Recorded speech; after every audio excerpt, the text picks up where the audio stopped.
Hope is a dangerous thing when you are down to $14.32. I learned that at 6:30 the next morning while standing in the laundromat on East 86th Street, feeding quarters into a machine that sounded like it was one spin away from giving up. Noah sat cross-legged on a plastic chair with his spelling workbook balanced on his knees, his tongue poking out in concentration as he wrote each word in careful block letters. Outside, the sky was the color of dirty cotton, and the city looked as exhausted as I felt. I had slept 3 hours, 4 if you counted the time I spent staring at the water stain on our apartment ceiling, wondering what I would tell Noah if the landlord followed through on his threat. Final notice. Miss Carter. Rent due by Friday. No exceptions. The words had been printed in bold red letters, as if the color alone could make me produce money I did not have. My phone buzzed in my coat pocket. I pulled it out and saw another message from my ex-husband. "Have you found the money yet? I need my truck repaired." I stared at the screen until the letters blurred, then locked the phone and shoved it away. Noah looked up. "Was that Dad?" I forced a smile. "Just work." He nodded, accepting the lie because children trust the people they love until life teaches them otherwise. By 8 o'clock, I had dropped him at school and rushed downtown for my first shift at Bennett & Cole Accounting, where I entered numbers into spreadsheets while drinking coffee that tasted like cardboard. At noon, I changed into my blue apron and served lattes at a crowded coffee shop near Park Avenue. Wealthy women in cashmere coats ordered $7 drinks and complained when the foam was uneven. One of them left half a blueberry muffin on her plate. I wrapped it in a napkin and slipped it into my bag for Noah. At 4:30, my manager handed me my tips, $38 and some loose change, enough for subway fare, groceries, and maybe another container of soup if I skipped lunch. My feet ached by the time I picked Noah up from after-school care. He reached for my hand as we walked home through the biting wind. "Are we seeing Margaret and Anthony tonight?" he asked. I glanced at the grocery bag swinging from my wrist. Bread, eggs, peanut butter, and 2 containers of chicken soup balanced on top like a decision I had already made. "Yes," I said. "If that is all right with you." Noah smiled, the kind of smile that made every sacrifice feel smaller. "I think they were waiting for us." Those words stayed with me all evening, waiting for us, as if our little ritual mattered to someone beyond the walls of our struggling apartment, as if 2 lonely people and 1 tired mother had somehow become part of the same story. I did not know that. 3 blocks away, a man who controlled half the city had not slept either. I did not know he was reading a report with my name on the first page and my debts listed in cold black numbers beneath it. All I knew was that Margaret's hands shook less when Noah made her laugh, and Anthony's eyes softened every time he looked at us. Sometimes kindness feels small when you are living it. You do not realize it is being measured by someone powerful enough to change your life overnight. Some people enter your life with a knock. Others arrive in silence and change everything without opening the door. Thursday night came with wet snow and a wind so sharp it made my eyes water before I reached the pharmacy bench. Noah held the paper bag against his chest like it contained treasure. In a way, it did. 2 containers of chicken soup, 4 dinner rolls, and the blueberry muffin he had saved all afternoon because he thought Margaret would like it. She did. Her face lit up the moment she saw us, the deep lines around her mouth softening into something almost youthful. "There is my favorite gentleman," she said as Noah climbed onto the bench beside her. Anthony stood when I approached, his posture straight despite the cane in his hand. "Emma," he said warmly, You should not keep spending money on us. I smiled while peeling back the lid of the soup. Then you should stop making me worry. He chuckled under his breath. The sound was rich and dignified. The kind of laugh that belonged in a house with a grand piano and framed family portraits. Margaret's hands trembled more than usual that night. The cold seemed to settle into her bones. I sat close enough to shield the wind and steadied the spoon as she ate. Noah handed her the muffin with both hands. "It is my favorite," he announced. "So it must be good." Margaret pressed her hand to her chest. "I have never received a finer dessert." Snowflakes collected in Noah's hair like tiny crystals. Anthony draped his own scarf around the boy's shoulders without a word. Watching them together stirred something tender inside me, something I had not felt in years. Safety. Not the kind that comes from money or locks on doors, but the kind that grows quietly when people choose each other. "Your son has excellent manners," Anthony said. "That means his mother has an excellent heart." I looked away, pretending to adjust my glove. Praise always made me uncomfortable. It felt too close to hope. "I am just trying to raise him right." Margaret touched my wrist with fragile fingers. "No, dear. You are doing much more than that." Her eyes glistened as she studied my face, as if memorizing it. "You are reminding us what kindness looks like." For a moment, none of us spoke.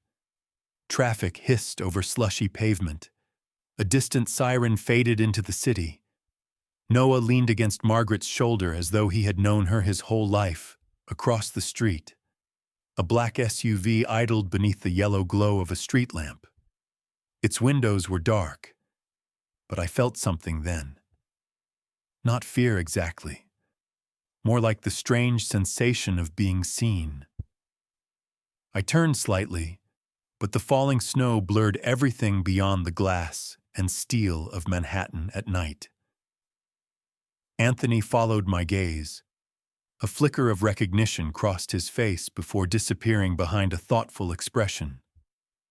"Sometimes," he said quietly, "the people who appear to have everything are the loneliest of all."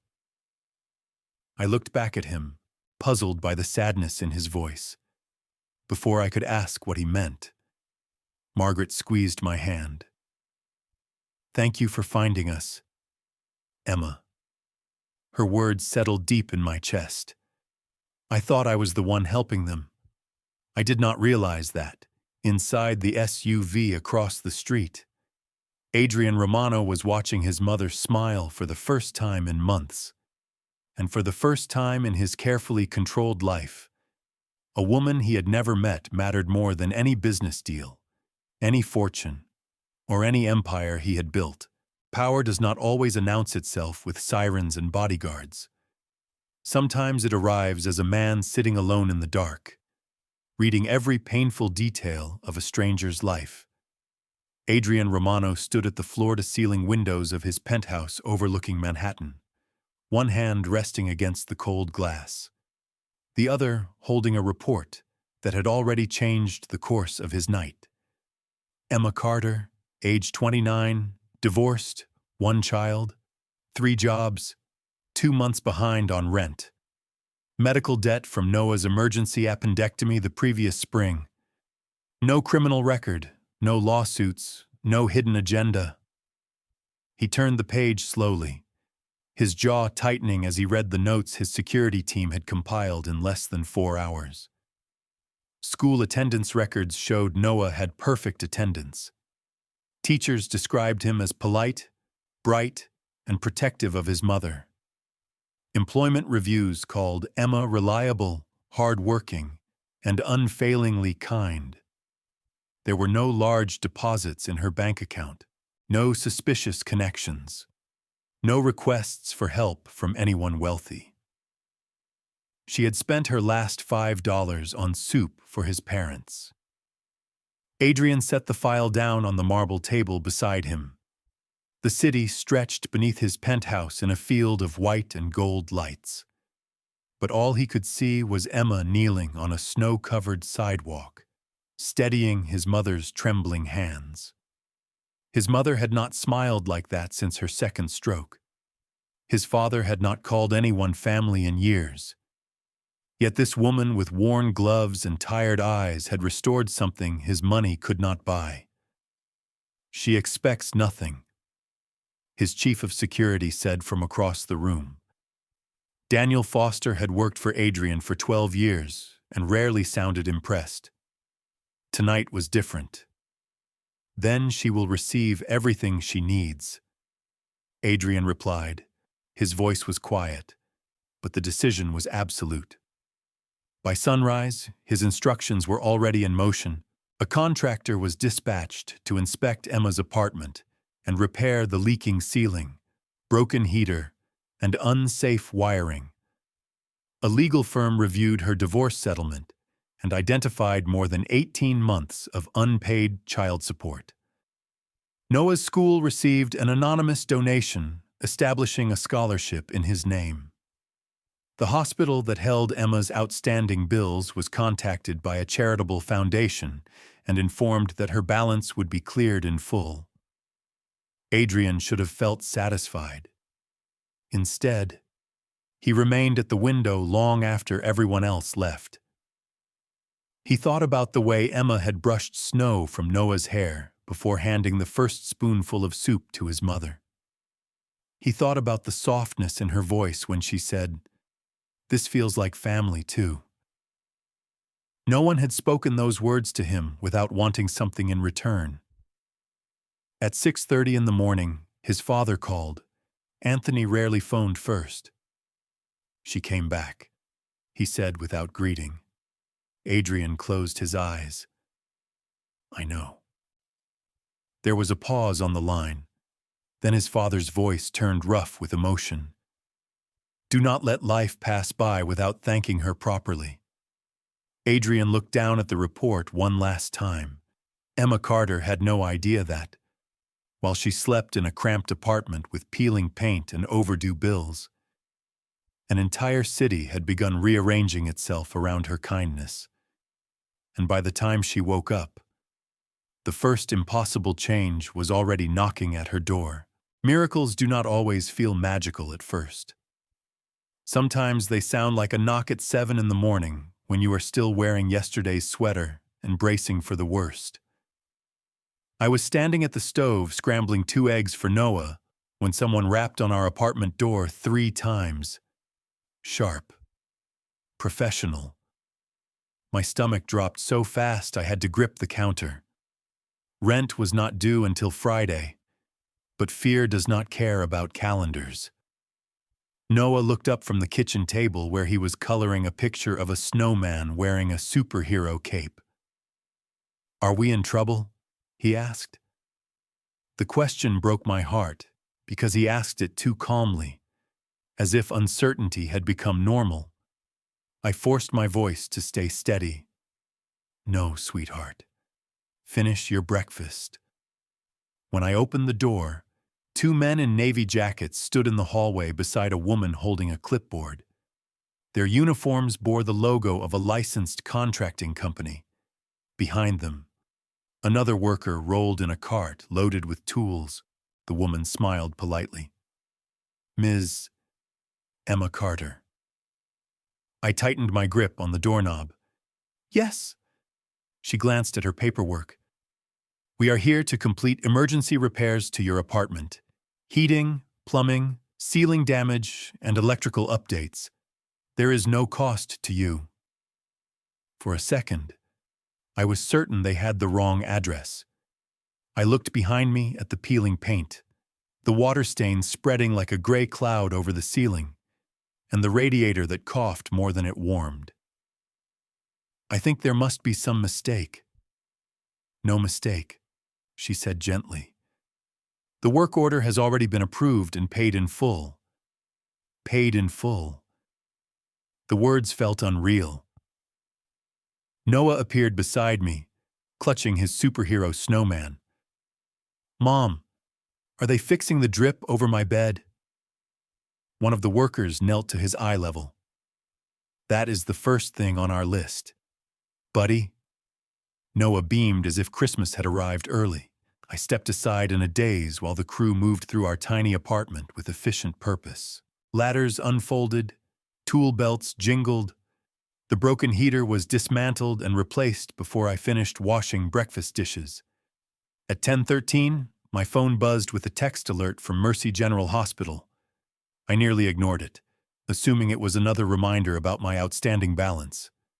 Instead, I read the message 3 times before I understood it.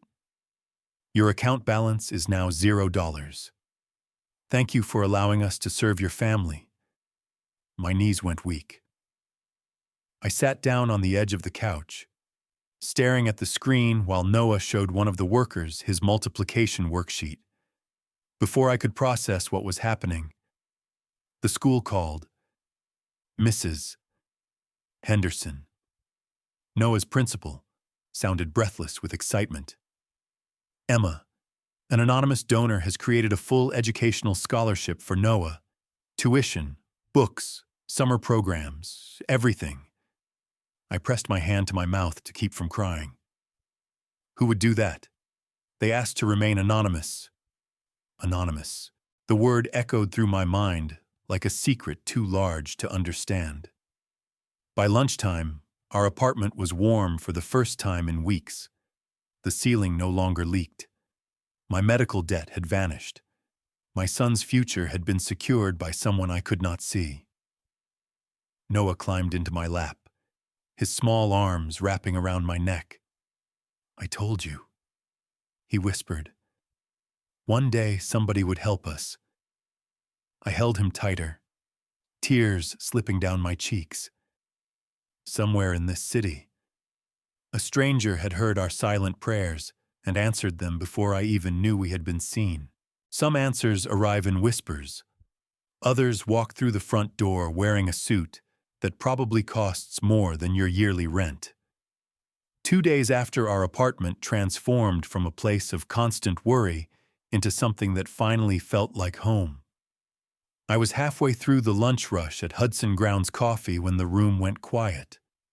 It happened so subtly that I noticed it before I understood it. Conversations softened. Chairs scraped as people straightened. Even the espresso machine seemed less noisy, as if the air itself had paused. I looked up from the register and saw him standing just inside the entrance. Tall, broad-shouldered, dark hair swept neatly away from a face so composed it was almost intimidating. His charcoal overcoat fit him with the kind of precision that only comes from money and discipline. But it was his eyes that stopped me. Green, clear, watchful. The same shade I had seen in Anthony and Margaret. My breath caught in my throat. He walked toward the counter with calm, measured steps. No bodyguards, no introductions. Yet every instinct I possessed told me this was a man used to being obeyed. When he reached me, he removed his leather gloves and set them on the polished wood. "Emma Carter," he said. His voice was deep and controlled, with a warmth hidden beneath the steel. "I was hoping to meet you."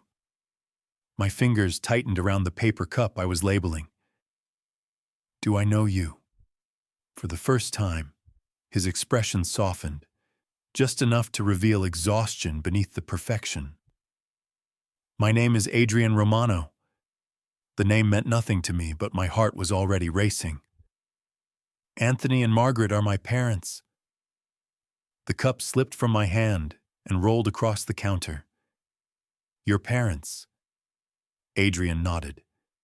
"The 2 people you have been feeding every Thursday night with money you could not afford to spend." Heat rushed to my face. I glanced around the cafe, suddenly aware that several customers were pretending not to listen. "I did not do anything special." His gaze held mine with unsettling intensity. "That is exactly why I am here. My manager, sensing something important, quietly stepped away. The world narrowed until there was only Adrian and the pounding of my own heart.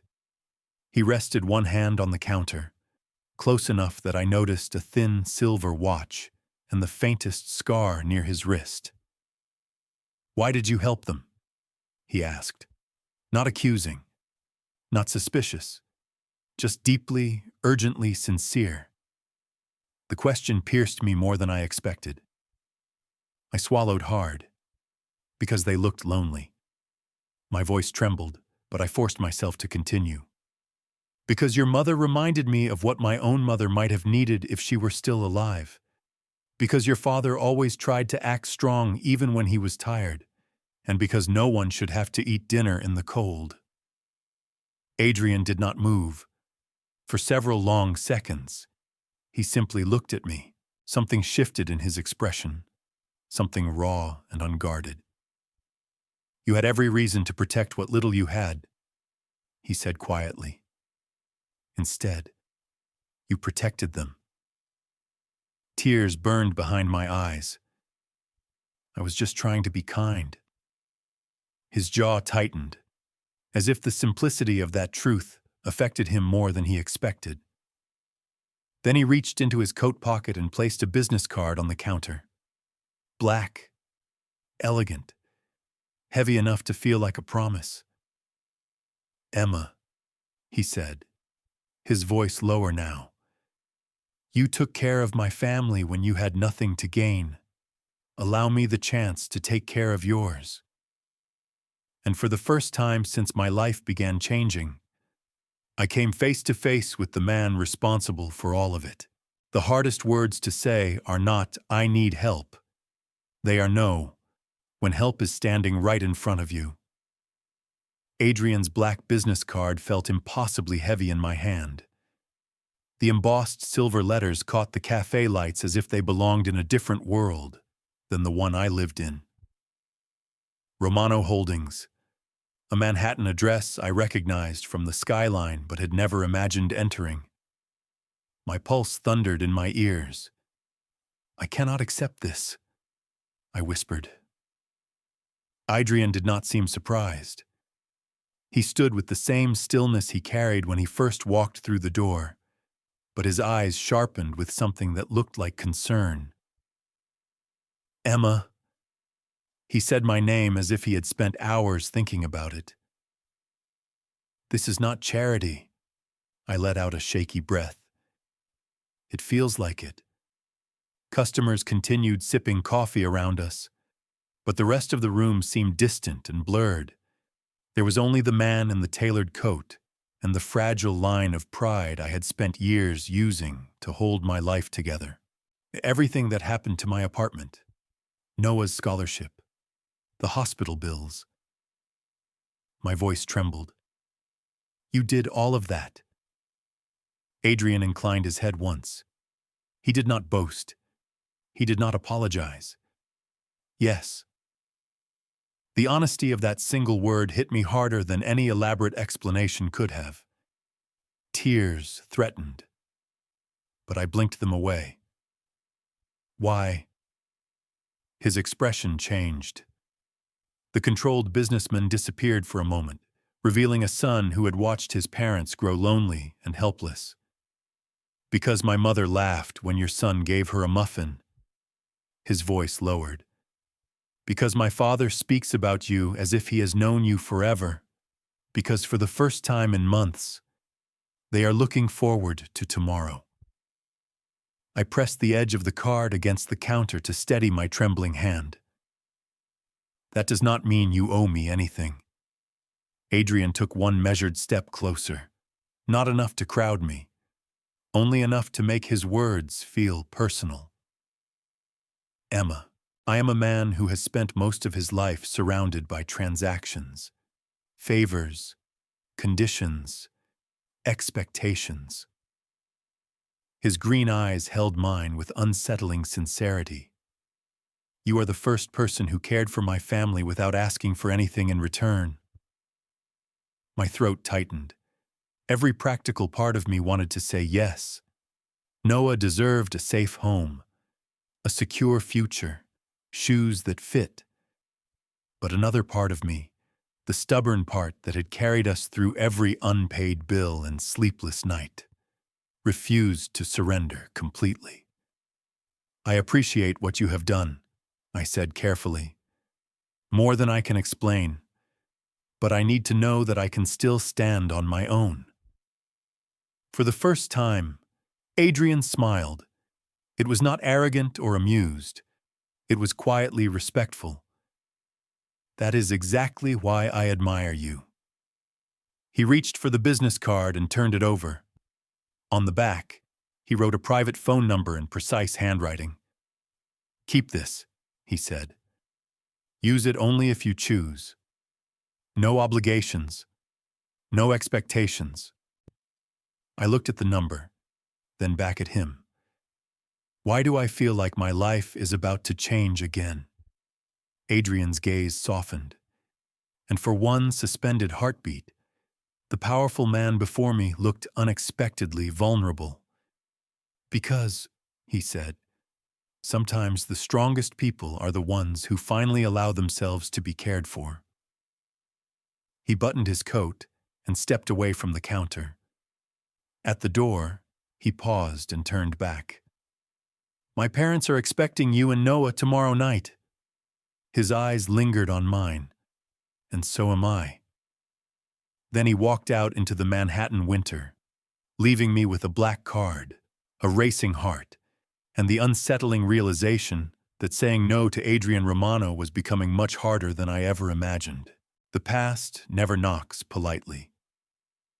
It shows up when your guard is down and tests whether the life you built is strong enough to protect what matters most.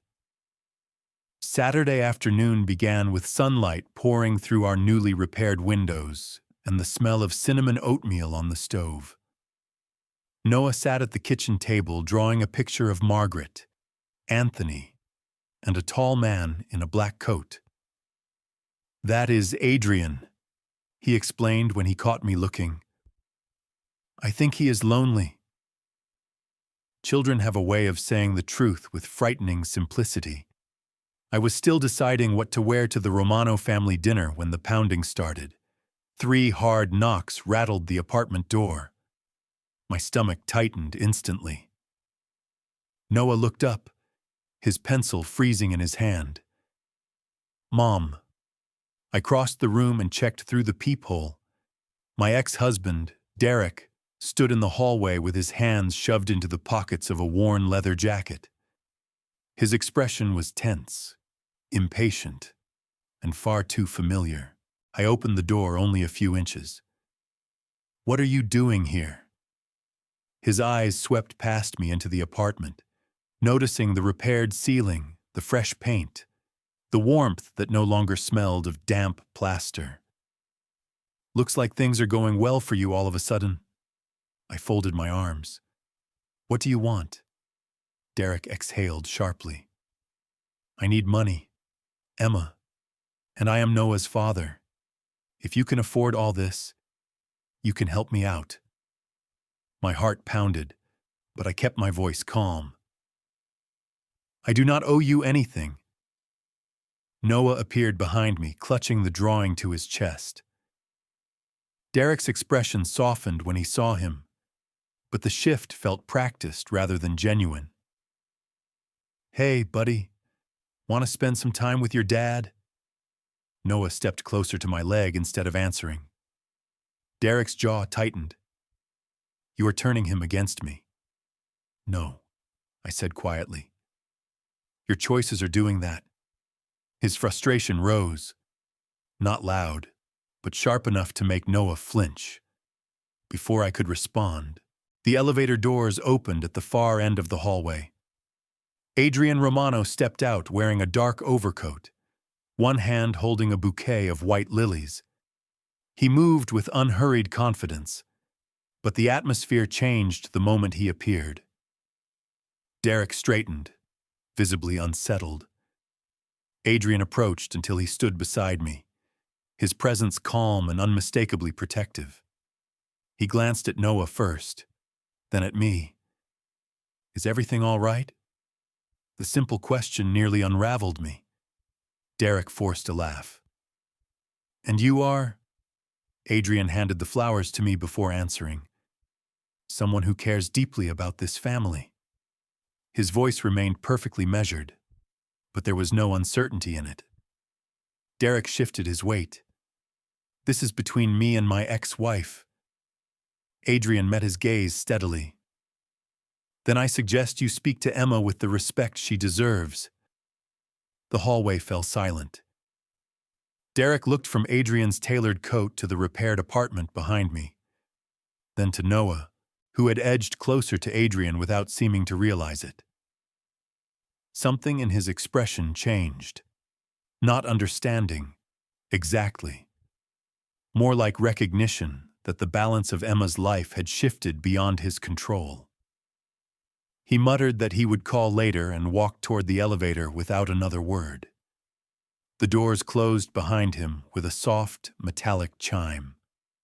My hands trembled so badly that a lily petal slipped to the floor. Adrian turned to Noah and crouched to his eye level. You did a good job staying close to your mom. Noah nodded solemnly, then held up his drawing. Adrian studied the picture and smiled. I was hoping I might be invited. I looked at the man who had just stepped into the most vulnerable part of my life, as if protecting us was the most natural thing in the world. And for the first time, letting him in did not feel frightening. It felt inevitable. Home is not the place you are born. It is the place where someone looks at your broken pieces and decides they belong with theirs. That evening, Adrian drove Noah and me to his parents' townhouse on the Upper East Side. Snow drifted past the car windows in soft white ribbons, and the city lights blurred like distant stars. Noah sat in the back seat, clutching his drawing, humming under his breath as if he had known Adrian forever. I sat beside the man who had changed our lives and tried to steady a heart that no longer knew how to protect itself from hope. Margaret opened the front door before we reached the top step. She wrapped me in a warm embrace that smelled of lavender and tears. Anthony shook Noah's hand solemnly, then slipped him a small wrapped box containing a silver compass. Every good man needs something to help him find his way, he said. Noah looked at the gift as if it were treasure. Dinner unfolded beneath candlelight, and the soft glow of a Christmas tree decorated with white lights and hand-painted ornaments from decades past. For the first time in years, I did not feel like a guest in someone else's world. I felt expected, welcomed, necessary. Margaret insisted I sit beside Adrian. Anthony asked Noah about school and listened as if every word mattered. Laughter came easily, surprising me with its simplicity. After dessert, Noah curled up in an armchair and fell asleep with the compass still clutched in his hand. Margaret covered him with a knitted blanket, her expression tender and fiercely protective. He belongs here, she whispered. The words struck me with quiet force. Adrian touched my elbow. Come with me. He led me to the conservatory at the back of the house. Snow dusted the glass roof overhead, and the city shimmered beyond the windows. For a moment, neither of us spoke. Then Adrian turned to face me, his eyes more vulnerable than I had ever seen them. I spent years building a life that looked powerful from the outside, he said. But power is a poor substitute for love. His voice grew softer. My parents were fading. I was surrounded by people, yet completely alone. Then you appeared with 2 containers of soup and reminded my family what kindness feels like. Tears blurred my vision. I only did what I hoped someone would do for us. Adrian took my hands in his, warm and steady. That is exactly why I cannot imagine letting you walk out of my life. He released one hand, and reached into his jacket pocket. Not for a ring, but for a folded sheet of paper. He handed it to me. It was the deed to my apartment, transferred into my name. No mortgage, no conditions. Beneath it was a letter establishing a trust for Noah's future. I looked up in shock, but Adrian was already lowering himself to one knee. My breath caught. "Emma Carter," he said, his voice trembling for the first time. "I ruled this city for years and still came home to silence. You and Noah gave me something I never knew how to ask for. A family. A reason to be better." His eyes shone with unshed tears. "Will you let us build a life together?" I could not speak. I simply nodded as tears slipped down my cheeks. Behind us, I heard a sleepy voice. "Mom." Noah stood in the doorway, blanket draped around his shoulders like a cape. Adrian turned to him and opened one arm. "This question is for you too." Noah ran forward and wrapped his small arms around Adrian's neck. "Yes," he whispered. "I think we found home." As snow fell over Manhattan, surrounded by the family I never expected, I finally understood that the smallest act of kindness can change not only a life, but the fate of every heart it touches.